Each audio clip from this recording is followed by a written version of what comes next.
And I'll stop.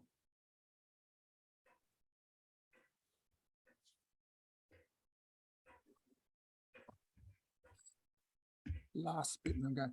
So hi everyone, welcome to Burning Platforms on a very big week in the world of tech and politics. Feels a bit like the Queen's passing of digital rights this week. So we're going to really focus this week on the Optus leak, the breach, whatever we want to call it. We're going to junk our normal format of 3 pithy news pieces and a deep dive and just go at this from all angles. We've got regular panelist Lizzie O'Shea from Digital Rights Watch here. G'day, Lizzie. We've got Josh Taylor from Guardian Australia, who's subbing in for Dan today. He's been on the front line of the Optus breach all week, and it's come straight from a press conference, I believe, today. So we'll be talking to Josh in a sec. G'day, mate. Yeah, been a busy week. Yes. And our special guest this week, Kat Gledhill-Tucker, who's an executive member of the Electronic Frontiers Australia board. G'day, Kat, and thanks for being part of today. Hello, everyone. Thanks for having me. Great. So let's start. Before we dig in, I'm really interested in everyone's hot take. We talk about privacy, we talk about data austerity around here all the time. But what's been the one takeout from each of you on this week before we dig in too deeply? Lizzie, I'll get you to kick off. Well, I feel like it's a disappointing week in the sense that I don't find this surprising. I am shocked by this data breach, but it is something that I think a lot of people in this space, Kat's on the call, EFA as well as DRW, as well as lots of different advocacy organisations in this space have expected something like this to happen for a while. So my hot take is too often when we talk about cybersecurity or digital security, we always talk about national security or the powers of national security agencies. And I think what this hack shows is that the interests of national security agencies do come into conflict with the interests of citizens in having digital security. And this is the moment, I think, to start talking about what that means and how we can prioritise citizens' rights over the interests of national security agencies. Terrific. What about you, Kat? What's been your sort of hot take on the week's news? Yeah, I plus 100 to Lizzie. I think the very unfortunate framing of this data breach has been around, this was human error, which is such a huge cop-out because this is a systemic problem. We need some legislative counterbalance to surveillance capitalism. It's essentially, I think, what we're learning. Currently, we have this legislative and commercial framework that incentivizes data collection and storage and encourages hypervigilance and overcompliance with data retention laws without any sort of counterbalance that protects the privacy of individuals. So that's been on my brain all week. Hot take from you, Josh? Yeah, I pretty much agree with both of those comments, unsurprisingly. I think that, I don't know, I think my take is that, the angle about the fact that it was human error has been talked up a lot, but I think that it is probably important to note that, that is, if that's all it took, that we just really need to be reassessing, why they need to retain this data, why they need to retain it for so long, and I guess just this is the wake-up call everyone's been waiting for. I think that it's tempting for people like myself and everyone else who's been reporting on this space or advocating this space to say I told you so now, but I just hope that I think the real thing that for me that as well was the new Labor government obviously talking up all these changes they wanted to make, but they've waved through almost a decade of national security laws now, and maybe this will give them pause for saying maybe we shouldn't be rushing those through in the future now, because this is the implications of it. I guess for me, I just think the takeout is everyone's got this sense that data is clinical and really smart and kind of something that we're on top of. It reinforces. It's really, really messy. I remember a piece we did a couple of months ago, Lizzie, about Amazon and the data security inside Amazon, and there's just all this data being held on individual Excel spreadsheets all over the organization in the name of innovation. the idea that all these IDs and 100-point IDs are just sitting there and they're just hanging around, it just seems to me it's messy. And if things are really messy, you need frameworks for keeping them neat, particularly when it's stuff that's so important to us. And I guess, I'm in the world of communications, and, you never waste a good crisis, as it just seems like a really important moment where 10 million people have lived the experience of messy data just to restart the conversation. So I do feel like, while it's been this, obviously, if you're one of those people that have had an Optus account, it's been a very stressful and, concerning time. I think it just gives us a chance to reload and start a number of really difficult debates that have been seen. Oh, hi, Josh's cat. At being too difficult to start from scratch, almost, in first principles. So hopefully we can sort of do a bit of that discussion today as well. Maybe we need some digital decluttering to extend that metaphor. And there's a lot of good metaphors flying around at the minute. The other one I love is, I shamelessly nicked from Kat, because I saw her say this, that we need to end the age of digital gluttony or data gluttony. Sorry. I thought you were going to go to the condition of which I wrote my piece this week, which, I was having this other cleanse because I had a procedure on Wednesday while being asked to write a piece about the Optus takedown. So we it all got cleared out pretty quickly. I'm not going to even stay there though. Josh, you've been doing some amazing coverage this week, and we'll put a link in the chat, which was sort of the update of everything we know that's happened so far. But what's happened today?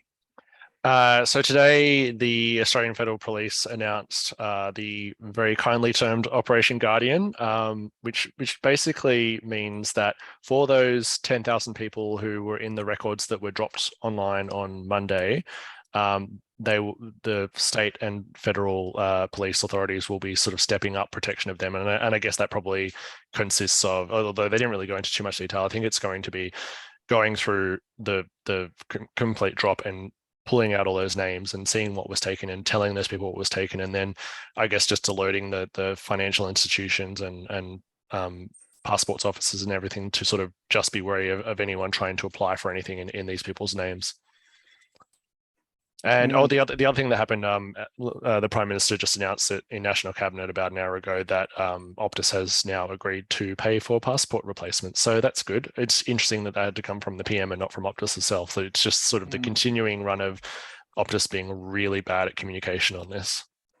So if you're wrapping the last week and a bit into a single story, what's the story say at the moment? What's your lead? What's your angle?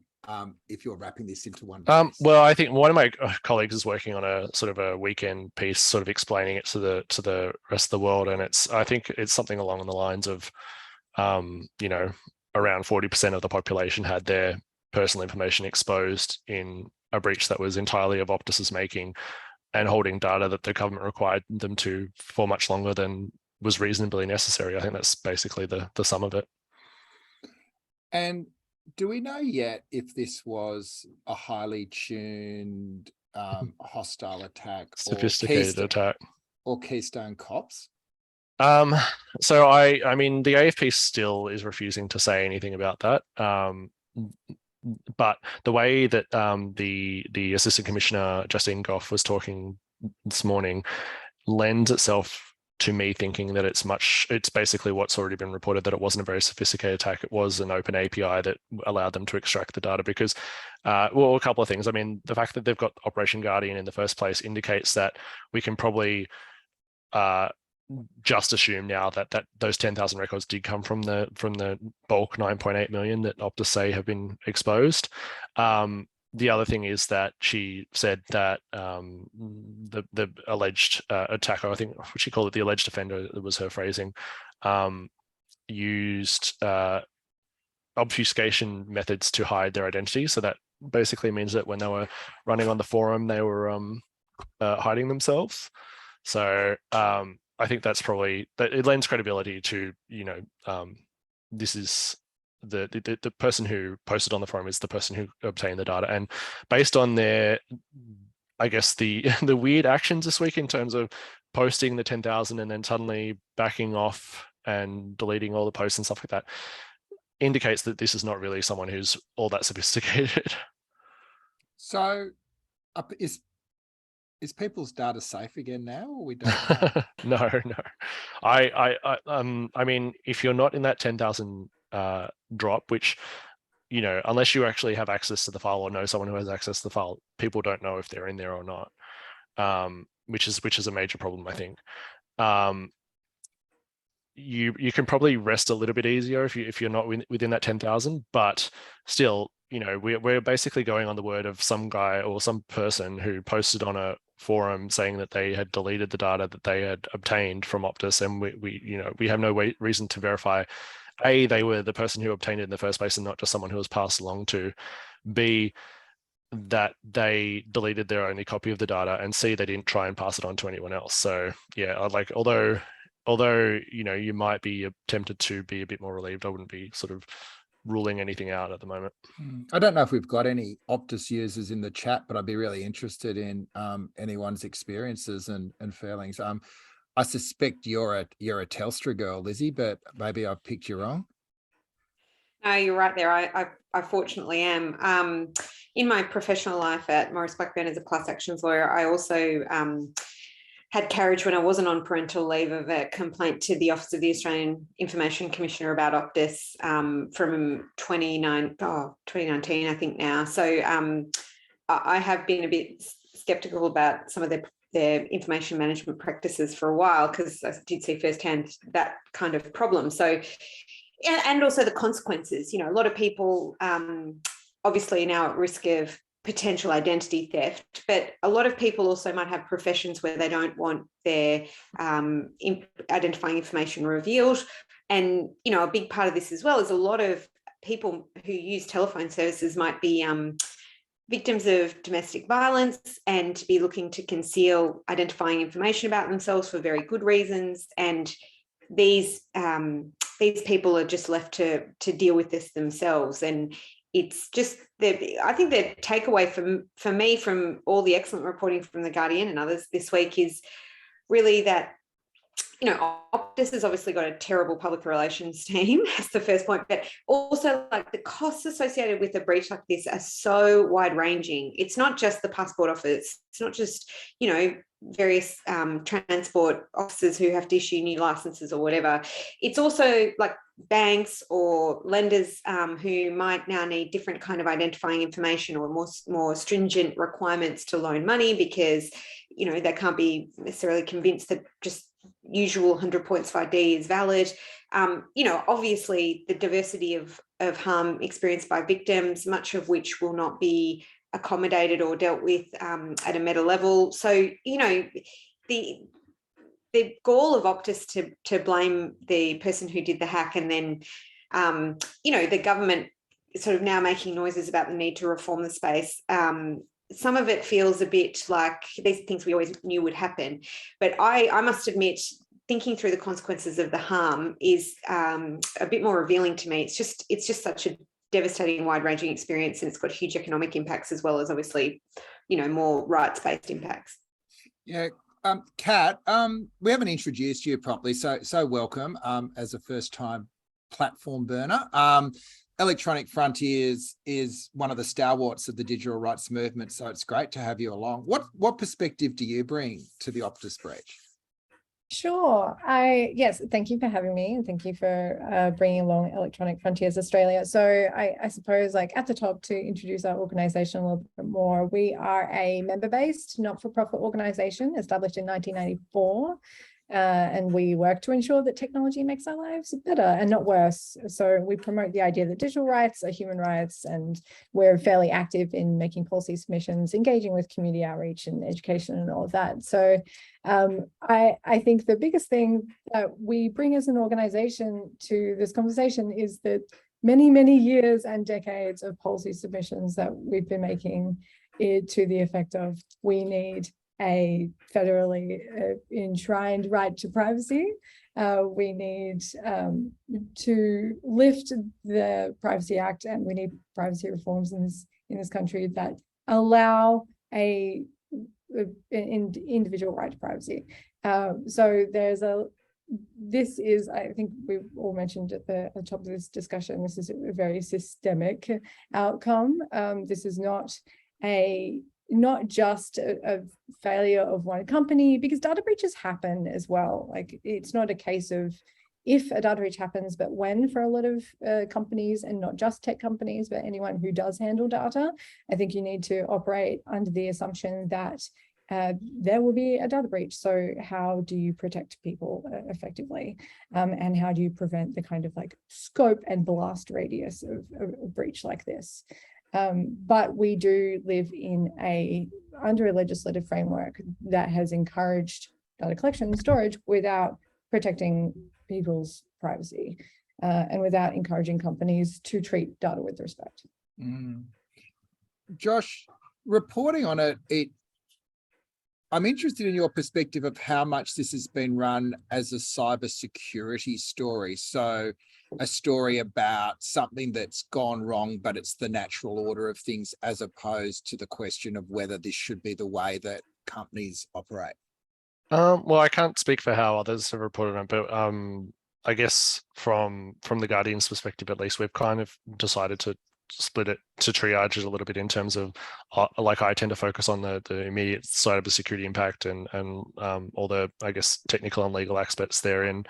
Our Canberra team is focusing on the politics of it and the policy outcomes that are going to come from that, and what they've been announcing this week. And we've also had people who are just talking to consumers and about the consumer impact as well. We think that those are all the sort of the three important branches of that. In terms of, I guess, I was thinking about this. I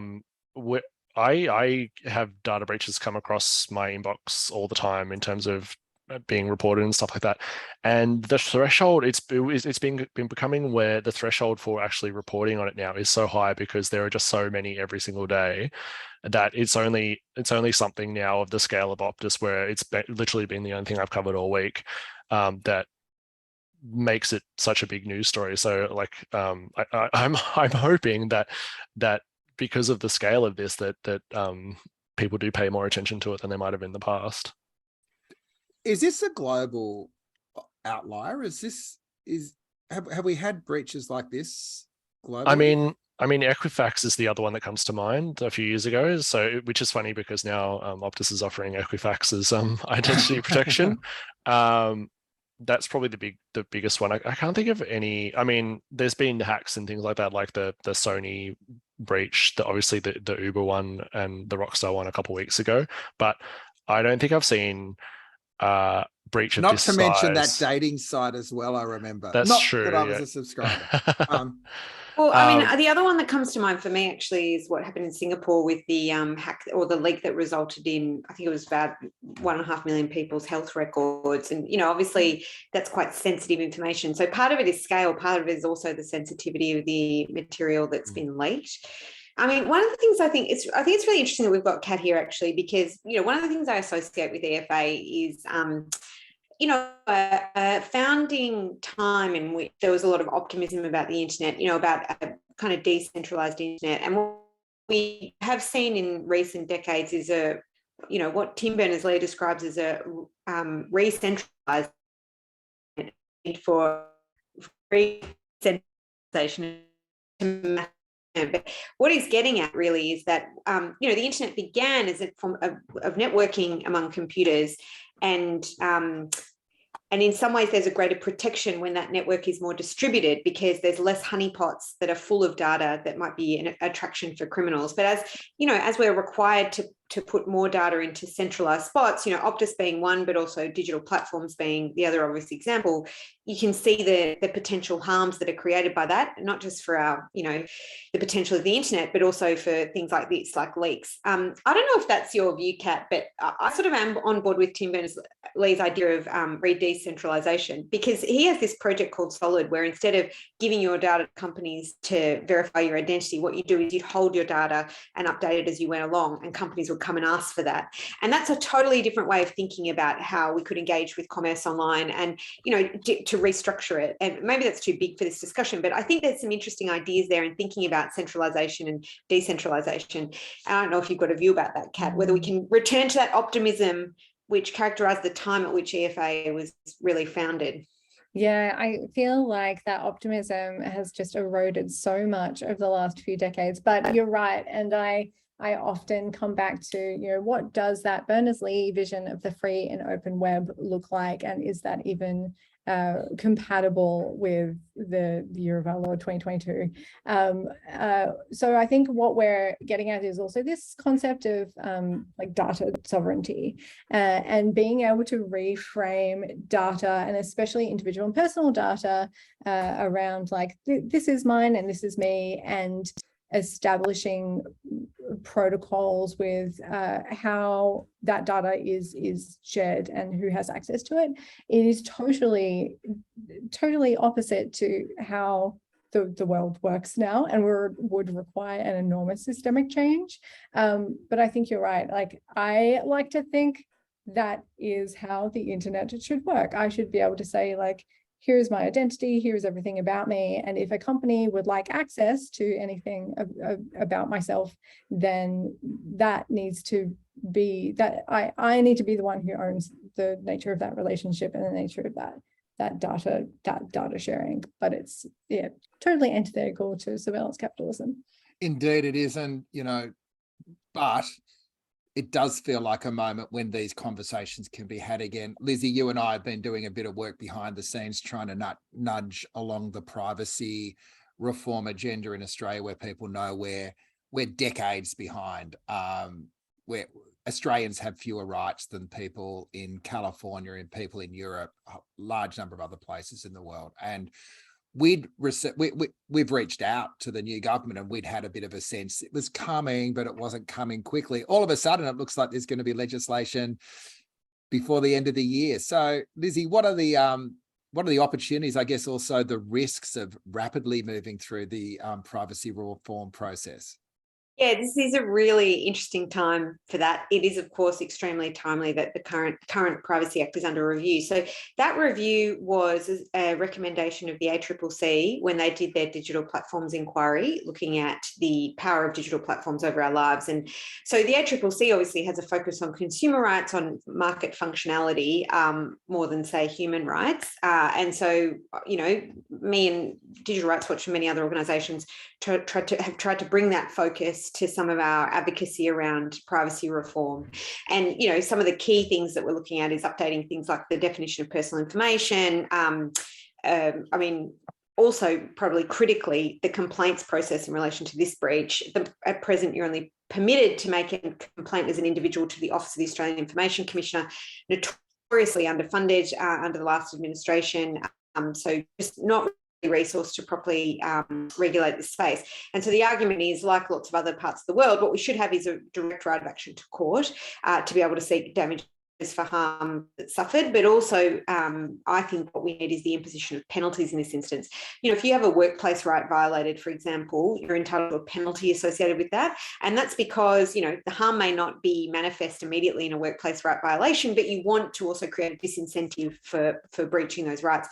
This is a really good example. Currently in the Privacy Act, there is a definition around harm that puts the bar quite low. You can get compensation for feelings, but really what we're seeing here is the harm is quite difficult to articulate, because it may not be clear that to the attack, but we can have our suspicions, or the work of proving that could be very difficult. And so there is a need, I think, to redefine what kinds of compensation are available, to include things, like when the Equifax breach happened, people got access to compensation for the time spent getting new documents, assistance with, insurance and credit monitoring, this kind of stuff, which is very useful. So, yeah, I think it is a really critical time to be talking about this. There are downfalls, of course. I'll stop in a second. We can talk about that a bit more. But, Sam further up in the chat from DRW was talking about giving police access to this information and turning it into a police matter to assist victims of this hack. And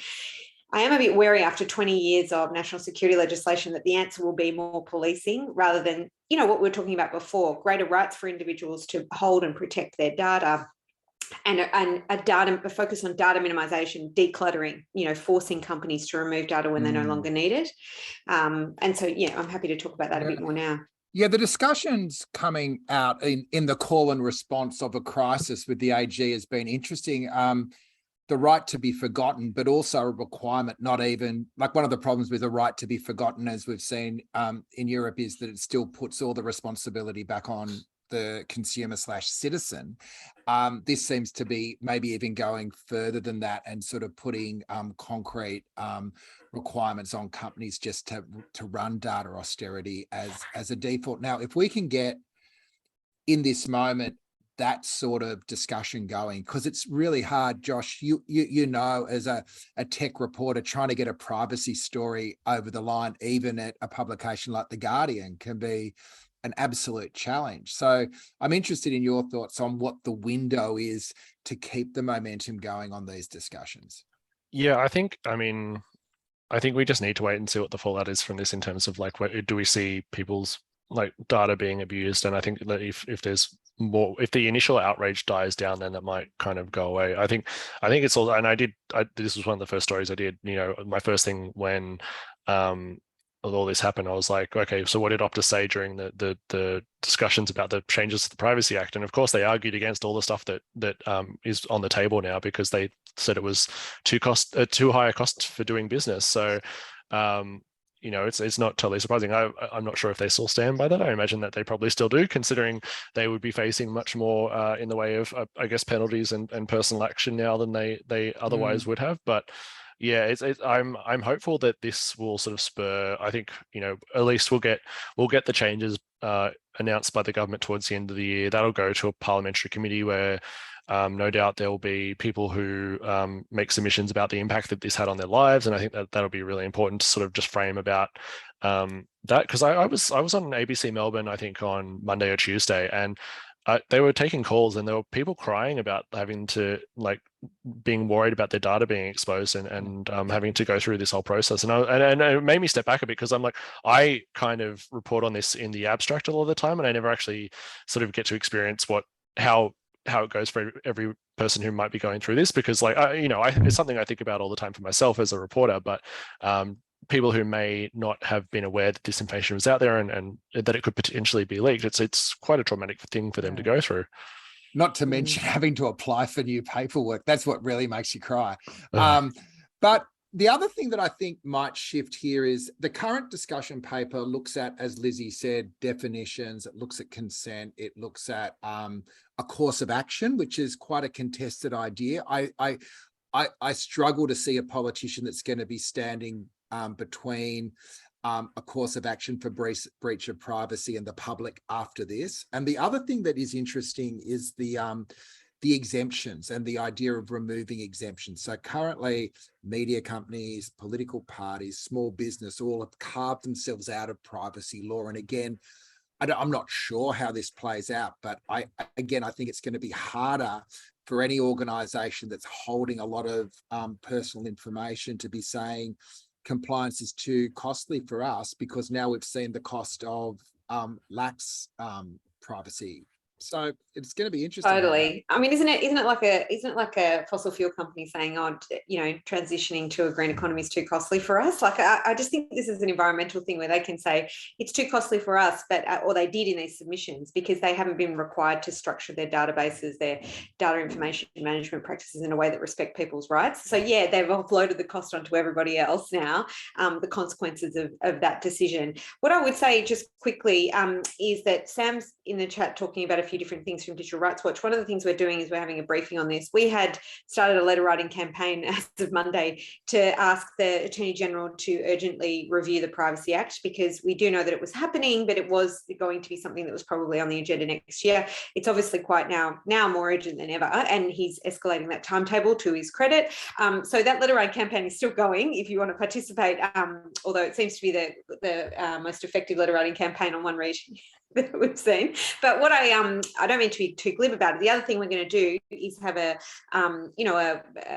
get together to talk about a briefing, to talk about what we think we can do in terms of advocacy and campaigning for improved privacy reform. So this isn't just a knee-jerk response to the particular moment, that it is about addressing long-standing issues that advocates have been talking about for years, but also really trying to avoid this kind of misery that now many Australians are facing, who have to contend with the potential of identity theft, the potential of having to move to escape, a violent ex-partner, these kinds of things. We want to prevent this harm, and that does require, I think, pretty significant reform. And we want to use this moment for that, not just a patch over of the problems that currently exist in privacy law.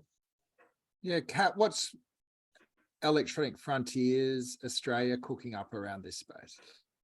Yeah, I think similarly, we're preparing for the Privacy Act reform. There's, I believe a review. We're expecting a report in the next few months. So we're looking to see the outcomes of that review. If I can touch on a couple of other things that we've mentioned in the last couple of minutes, I'm really glad that we brought up private right of action. Electronic Frontiers Australia advocates for the private right of action of individuals to be able to sue businesses for violations related to data privacy or data breaches, and penalties, and the enforcement of those penalties, like having a well-funded regulator. The OAIC needs some better funding.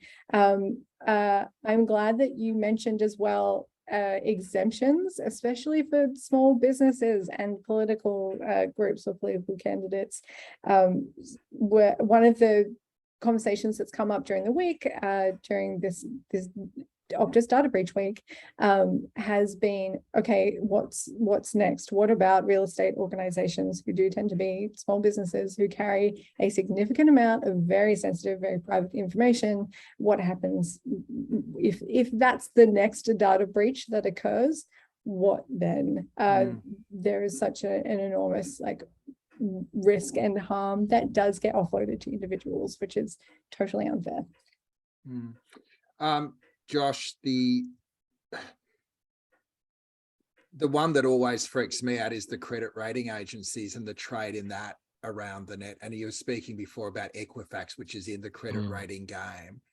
How did that resolve itself? And what was that, just the roadshow moved on and we stopped being concerned about it? Or can we learn anything about how that breach played out so that we don't just let the caravan move past Optus? I mean, you're tapping back into sort of ancient history for me. I can't really remember how that sort of resolved itself. I don't think it really has. I mean, one of the things that came up when Optus announced that Equifax Protect would be the service that people provided, was like, oh no, that brand is very much associated with the data breach itself. So, at least maybe in the practical sense, if a brand is forever tainted in that way, hopefully that might be a negative of the cost of doing business with this sort of thing as well. Maybe I was thinking when this all happened that it was only a few years ago that Vodafone's brand was in the trash can because of how bad their network was and everything like that. And I can see for the next few years Optus is just going to be completely stuffed now. I can't see many people being keen to become Optus customers or stay as Optus customers, and hopefully that alone, regardless of all the regulatory thing we're going to see, hopefully that will shake other companies. I mean, just talking to some people who work for some of the rival corporations this week, they have secondhand embarrassment for Optus. They've seen how they've handled this, from not just from the breach itself, but the communications point of view. But it will become they'll teach courses in university to PR people about this is not how you do crisis communications. And I think just the fact of how, aside from all the policy reform we're going to see in this area, just the way that it's being communicated to the public has been just so atrocious that, I mean, the fact that, I've got people messaging me all the time if they're asking if they're affected, asking how they're affected, because the communications has been so bad. And I think that's obviously going to be a big part of it. I think, if we're going to talk about reform as well, there probably needs to be some sort of standardized communication about the process of this for when companies do go public with this sort of stuff as well. Can I ask you, Pete, what's your money on? What do you think is going to be Dreyfus's response? Do you think it's going to be a knee-jerk one, or do you think it is going to be a more substantial privacy reform that doesn't just focus on kind of law enforcement responses? I mean, because, you know, the coalition did put forward almost immediately some private members bill. I don't know whether that's just died on the vine, about better criminalization of these kinds of hacks, which just struck me as a classic coalition move. You know, every answer to the problem is more Tough cops on new this. law. Yeah. Exactly. Even though it's already criminalized, you know, like, and it appears to be something like a teenager who's asking for $1 million from Optus, who then recanted immediately. So, you know, I do wonder what you think about that, like, because it does feel like that kind of bipartisan approach to law enforcement responses to cybersecurity issues is a hard one to shape culturally. And I'm curious to know what your assessment is of the new government. And I think, again, we fall into the challenge of having a government where responsibility for tech issues is spread all over the place. So Claire O'Neill very effectively has been delivering the cybersecurity message, I think, and, you know, that whole idea of there are obligations. Dreyfus's role is interesting. Does he just come up with a minimalist to say we have done something, or do they push forward the discussion paper process and just land the thing? Because it is glaringly obvious that Australia is decades behind, and does he take up that opportunity now? And I kind of think it's partly up to us, not just you and I, but the broader population who wants to see movement on this, not to let the government just increase fines or and say mission accomplished, moved on, because, you know, a lot of the work has been done. The shape of what we think will come out in the privacy discussion paper isn't bad. And to land, particularly, I think, you know, for your, you know, employers when you're working to lock in a course of action, which would have been really hard if there is time for all the other vested interests to circle. There is a moment, and I think it's largely up to those of us that care about digital rights to make sure that it isn't wasted. Anyway, sorry, Josh. I was just going to say, just on the law enforcement point that came up earlier, I wouldn't put it past the AFP and other state law enforcement to use this to push against VPNs. Like the fact that they're talking about how the person hid their IP address it's entirely predictable, but, you know, never look a gift horse in the mouth, I guess, when it comes to law enforcement. And that all comes down to framing the problem we're trying to solve. And I do think that more than ever before, people are questioning, well, why is my driver's license and like when the Medicare cards were being held, it was like, what? And, you know, so I do think that the opportunity is there to shift the conversation, but you're right. If it just becomes, how do we stop bad guys taking advantage of all this data that is being collected, and we don't really ask that question, then. But also, don't you reckon business is not up for that? Like it is like,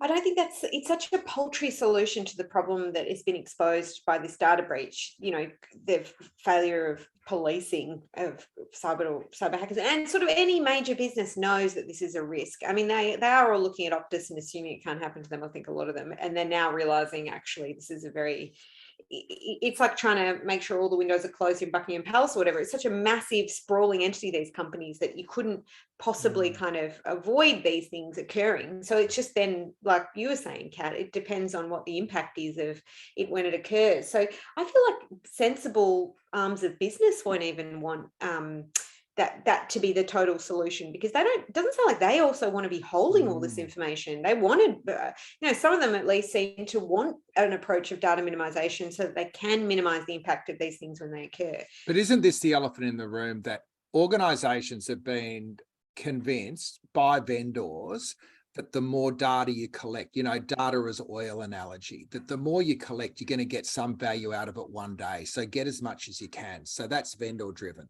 Then you've got the cybersecurity industry, which charges gazillions to keep those big pools of data because they're oil and they're really valuable, secure.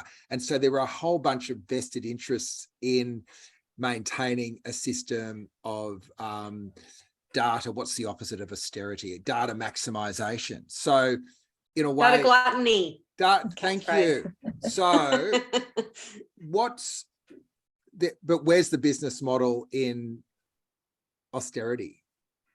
Well, it's just like, maybe it's not oil, maybe it's uranium. Like we've talked about these endless metaphors for data, but like that actually it's valuable in some respects, but it's hugely toxic. Maybe you should just leave it in the ground, Yeah. I don't know. What do you think? Who makes the buck? What do you think, Kat? Yeah. Yeah, I was going to say, I mean, these are all commercial decisions that companies are going to be making. Legislation is only effective if it is realized in some kind of commercial impact.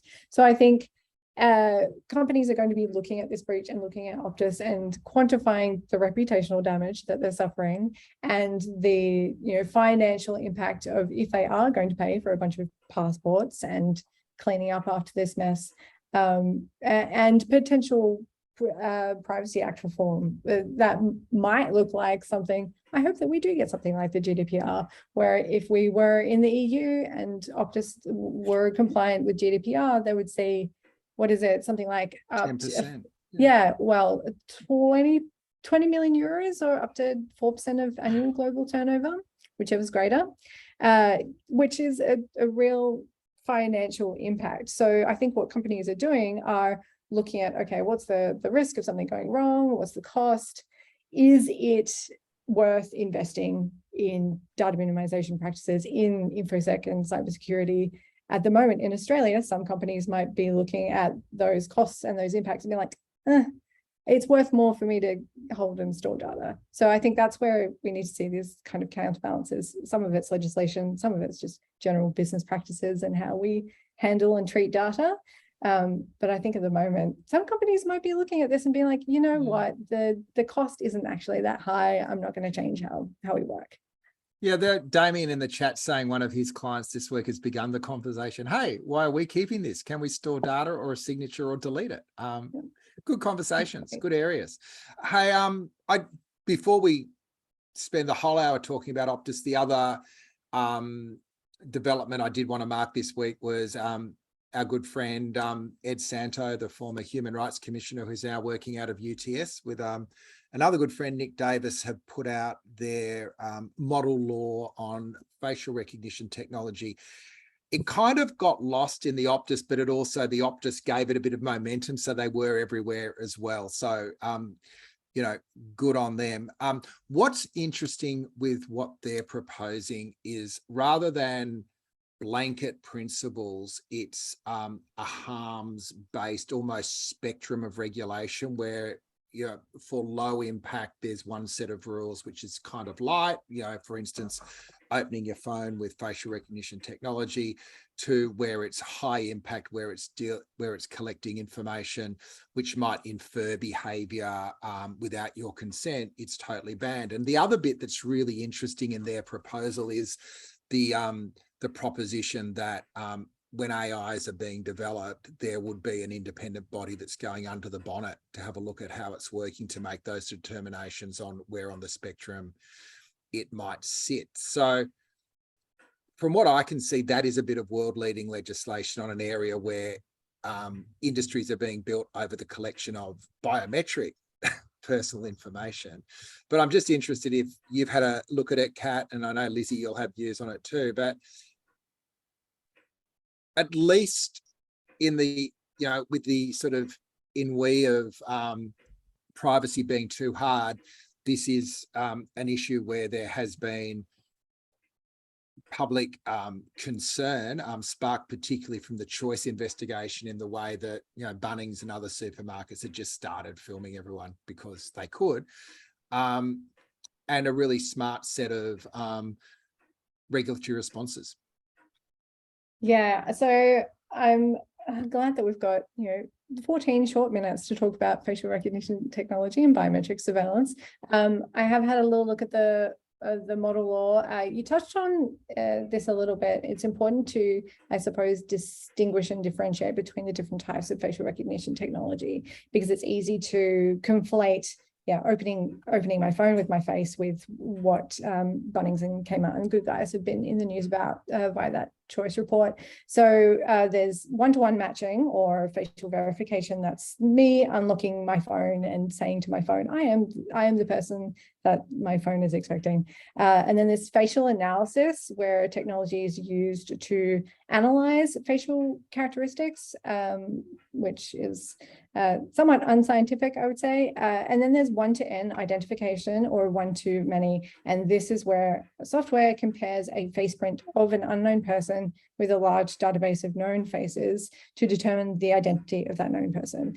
And so this is the highest risk, greatest chance of harm kind of technology, and essentially in most cases is mass surveillance. So whether it's a shopping center or a public park, this is mass surveillance designed to empower law enforcement. I think I've got a pretty extreme position on facial recognition technology and biometric surveillance. I think there should be a total moratorium on the development, deployment, and access of facial or biometric surveillance when we're talking about one-to-N or one-to-many identification. I don't think it has any place in our society. I think no amount of safeguards are sufficient to counteract the harms of this kind of technology places on individuals, especially when we think about the inherent bias in artificial intelligence against people of color and its ability to accurately identify people in an environment in Australia where people of color and Indigenous peoples are already overrepresented in our prisons and overpoliced. So, yeah. That's a very comprehensive overview in a few short minutes there, Kat. Where are you sitting on the model law, Lizzie? Yeah, like I have a lot of empathy with Kat's position. Like I sort of understand the process adopted by Ed and others in this report in terms of quite a structured process for regulating it, thinking about the risk and thinking then about what you impose on people depending on that risk. But I do think there is some problems with the technology per se in the way that Kat was describing. You know, there's a really good book on this by Kate Crawford. It's called Atlas of AI, and she talks about facial recognition technology. Like, she talks about how, for example, models are trained to identify emotions using facial recognition technology, and how the material underpinnings of those models are often really problematic. Like, it's a certain selection of faces which creates particular bias, and then there's certain assumptions about that are culturally specific about what kind of emotion registers what in a face, whereas in fact these things are inherently individual and contextually specific. And it does, you know, her book is this deep dive into how it's almost impossible to justify using this technology because it's just invariably going to fail. And I think that is an interesting perspective, and one that is often glossed over because we just see these products that promise to do all these things in really science fiction-y kinds of ways but cannot. And so I do wonder whether we are at a point whether we need to be a bit more ambitious about placing moratoriums on certain types of uses. Like one-to-one is kind of different, say, to one-to-many, of course, but then also emotional recognition is a whole other thing altogether. And, you know, maybe we do have to think about whether there is a place for it at all. Like, who is using this? Even in low-risk settings, the incentive that then creates, if it's permitted to be used, means that there'll be a market for this kind of product and that there'll be investment in this industry. And I do wonder about whether that's something we want to encourage, given the particular nature of this kind of tech. I'll give you an interesting insight. I did a bit of the research for Ed and Nick around public perception of facial recognition, and it was a really, we ran some focus groups where we got people to plug into the biometric mirror, which is this simulation some academics have set up, where you take a photo of your face and it reads it and it gives you different ratings on whether you're, I got 50% boring, which I was really, really pushed. I was not happy about that, but whether you're aggressive and whether you're attractive, and it predicts your age. And it's like that. It was based on a little bit of science. Okay. But what was really interesting was when people went through it, it was like, they weren't outraged that their emotions were being read. They really wanted to win the AI. They wanted to win the facial recognition technology so they didn't look aggressive, so they wouldn't be let into the nightclub. And it was just a really interesting insight that we think people aren't as questioning of the way technology develops as we might like to think they are. And, you know, we talk about digital literacy a lot, but a bit tangentially, Samantha wrote a beautiful piece about privacy on a website, which we should put in the chat as well this week, on Kill Your Darlings. But that idea of what are the bits of ourselves that shouldn't be looked at, and using that as a base, the bits of ourselves that can be wiped and aren't held forever, and the bits that aren't observed are as important as the things that we put out there. And it just struck me that people have lost the language of what they are in a world where they're surrounded by the extraction of data. And I just found it quite confronting when I got the feedback in those groups that people weren't horrified by it. They just wanted to have the algorithm let them into the nightclub. So there you go, Josh. I know you, sorry, you go, Lizzie. Well, sorry. It's a little early. What I was just going to ask though is, what does it then say if you want to aspire to have the machine tell you something? Then you kind of lose your sense of self. You become wanting to define yourself in accordance with what the machine considers valuable, and then behind that, what is considered valuable has been determined by someone else. And to my mind, yeah, I mean, it's like somebody else is getting to write the history of your sense of self. But only because you want to get through, because you've accepted the rules in the first place, I think. Well, that's right. But yeah. it's an instinct that maybe we should be avoiding rather than encouraging, is my point. I don't blame people for that feeling. It's more that I think, you know, if we're trying to create a world of genuine autonomy, perhaps that's not an instinct we should be encouraging. Anyway, no. Sorry, Josh. Yeah, what do you reckon, Josh? I know you've been too busy with Optus to be looking at the Santo report this week. Well, I mean, that particular example, I mean, I don't see it too much. I mean, it's in terms of sucking up people's faces, it's bad, but I don't see it too much different from people doing like a personality quiz and saying, you know, that's what type of person they are. It's not really a true reflection of the person. It might just say some interesting things about them, and might give them a bit of a sense of community, but I don't think you can really read too much into it. I think, yeah, I mean, I've talked to Ed before on these issues, and I mean, I haven't actually looked at the legislation this week because Optus has taken up all my time, but I think generally that approach is right. I think it comes back to what we were saying before in terms of how we see the response to Optus going. When facial recognition tends to come up, it tends to be a solution to something without the privacy aspects being thought of in advance. And I think that the struggle that they will encounter in trying to force its kind of legislation is that it will probably just be thought of in terms of those things. I think I was thinking this week. So one of my colleagues was saying, "Oh, I went into the Optus app and I had to use my Face ID to get in. Do the hackers have my Face ID?" And I explained, "No, you use Apple. Your facial ID is retained on your phone." And I think if one of the things that can come out of this is maybe that we do that decentralization where, you know, your personal information is kept on your phone or on your device and you keep control of it completely, that would be a much better place to end up, I think. Yeah, just to that point, I do think the interesting part of the project that Ed's running on facial recognition is it was endorsed by the Tech Council. It's got large buy-in from big corporates because they can see the risk coming if they don't get their frameworks around AI right from the start. So in terms of setting the foundations for development of tech to unlock the benefits, at least this project is trying to anchor something at the beginning of that so that you're not playing whack-a-mole or catch up down the track. Well, yeah, I mean, I think it's fair to say that the lack of regulation is creating its own problems in that it is occurring in a lawless space. And, you know, we've seen examples of New South Wales police using what I understand to be a test of real-time facial recognition of crowds. So, like, I don't want that to happen. But I do also think it's fair to say, well, maybe this is something we should prohibit in certain settings entirely, rather than assuming that it's an inevitability, I suppose. There's, you know, that's not an uncommon experience in the US. You know, the Illinois law has whole-scale banning of sale of biometric information, for example, and large parts of the US prohibit certain kinds of facial recognition. So it's not unprecedented to ban it entirely. And I think before we assume that is off the table, it's worth thinking about why that is the case. And, you know, a lot of this is motivated by law enforcement use of it, of course, and hugely problematic. But part of it is also the private sector creating those products for law enforcement and avoiding that kind of market being created. Yeah. Any final thoughts, Kat? Yeah, I think that the benefits are pretty, I don't know, it's such a nebulous concept. I think that mass surveillance is incompatible with a liberal democracy, and there's no amount of commercial benefit that can change that.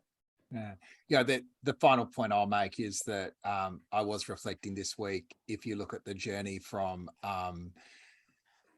the surveillance model that was prompted by the 9/11 attacks through to, you know, state surveillance to protect us from terrorism, and where that model of data extraction has ended up with filter bubbles and disinformation undermining democracy. It feels like the cure might have been as bad as the disease that we thought we were trying to solve in the first place. But on that happy note, we might wind it up. Lizzie's already put it in her diaries, but we can circulate that as well. The Digital Rights Watch Privacy Roundtables next week. And anything else we need to know about Lizzie? No. Just come along and we can talk about it. Sam's put the link in the chat, and yeah. Terrific. Thanks for being part of it today, Kat, and Josh. Thanks for your work as always. Love reading your stuff, and I'm sure you've got another couple of features to file for the weekend. So thanks for making time for us today. No worries. So much Optus still to go, I think. Yeah. Anyway, just say yes. Thanks, everyone. Have a great weekend. Thank you. Thanks.